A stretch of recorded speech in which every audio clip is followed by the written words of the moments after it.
Hi, today I'm gonna explain the second episode of The Twilight Zone called One Night at Mercy. Spoilers ahead.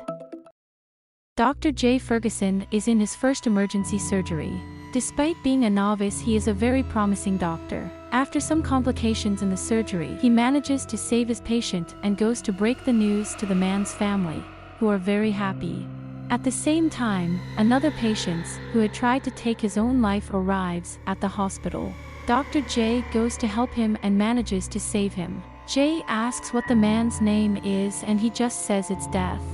After a few hours, J goes to this patient who is handcuffed to the bed, as he poses a risk to himself. The man tells him that he doesn't need to worry as he won't try to take his own life again as this is impossible for him. J asks his name again and he says again that it's Death, but if he doesn't like it he has several other names, such as Anubis, Thanatos, Eternal Sleep, and so on. J asks if he's ever tried to take his own life before. The man says no, but he's thought about it a lot. J then says he looks like he's depressed and asks when he started feeling that way. The man says he doesn't remember for sure, but it was around the year 1300. J loses his temper and tells the man he's trying to help him, but he has to cooperate.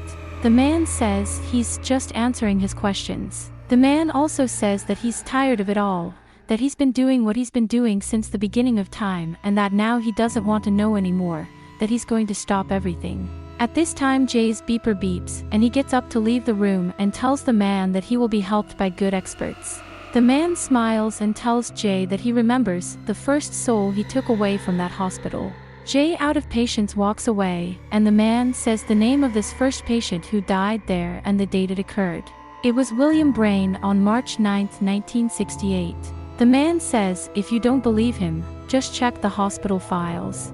At the front desk, Jay asks the attendant to find out the name of the first patient who died at the hospital. Jay goes to his office to get some rest, and when he was about to fall asleep the attendant wakes him up and tells him that the man he believes to be Death has run away. Jay goes with the attendant to the bed where the man was and is confused because he was handcuffed and still managed to get out. The attendant jokes that maybe he's a magician. She also says she did the research Jay asked for and the name of the first patient to die at the hospital was William Brain. Jay is surprised as it is the same name the man had spoken. Jay starts looking around the hospital for the man and finds him in the morgue. He asks how the man managed to break free. The man says that he was responsible for the extinction of the dinosaurs and that handcuffs are nothing to him. Jay tells the man that he was right about William Brain, but that it doesn't prove anything. The man then tosses Jay a notebook and says that the name of William and everyone else he took his life was written down there. The two walk together through the hospital towards the room the man was in. The man keeps saying things about being Death and everything. Jay loses his temper yet again. The man then picks up a newspaper and tells Jay to open it and read it. Jay opens the paper and sees a story saying that no one else in the whole world died that day. He gets confused and says that it's impossible, because people die every day. The man looks at Jay and says that now they don't die anymore. Jay argues with the man. He says that even though no one in the entire world has died, that doesn't mean the man is Death.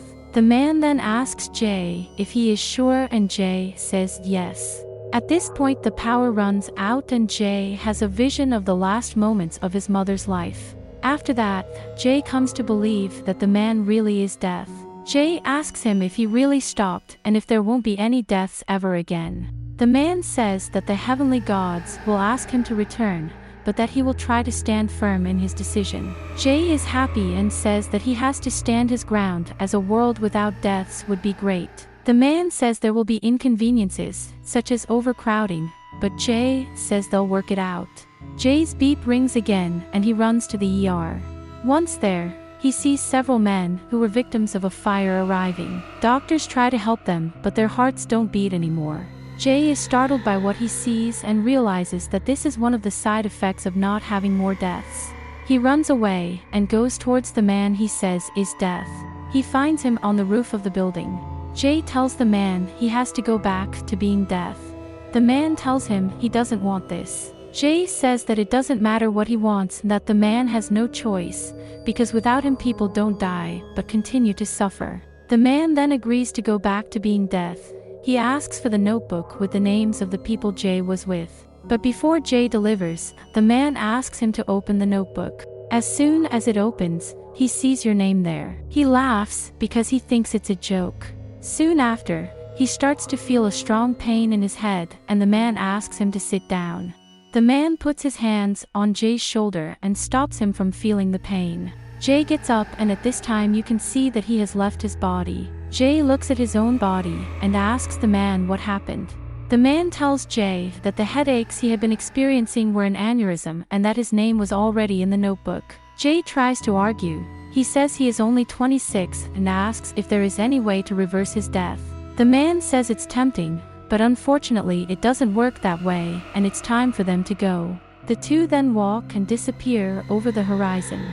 And that was the end of the story. If you liked it, give us a thumbs up and please subscribe to our channel. See you the next time.